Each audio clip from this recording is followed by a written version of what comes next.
Hi hello नमस्ते. आजच्या nothing special ब्लॉगमध्ये तुमचं स्वागत आहे.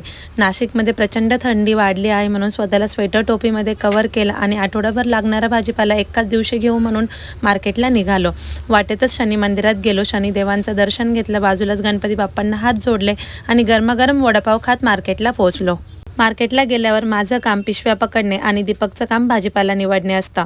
मी भाजीपाला निवडण्याची रिस्क घेतच नाही, कारण घरी गेल्यावर सर्वात प्रथम पप्पा चेक करतात भाजीपाला चांगला आणला आहे की नाही, आणि सपोज काही खराब निघाला तर मग बोलणी खावी लागतात. बऱ्यापैकी भाजीपाला घेऊन घरी आलो तोपर्यंत आईंचा स्वयंपाक आणि क्लिनिंग सर्व कामं आटोपलेली होती आणि त्याहून छान म्हणजे त्यांनी सर्वांसाठी छान पोहे बनवले होते. पोहे खाल्ले आणि मी लगेच मेडिकलला पोहोचले. आज घरच्या क्लिनिंगला जरी सुट्टी मिळाली असेल पण मेडिकलच्या क्लिनिंगला कधीच सुट्टी मिळत नाही. बऱ्याच जणांनी विचारले तुझं मेडिकल कुठे आहे म्हणून सांगते. माझं मेडिकल नाशिकमध्ये मखमलाबाद रोडवर शांतीनगर येथे आहे.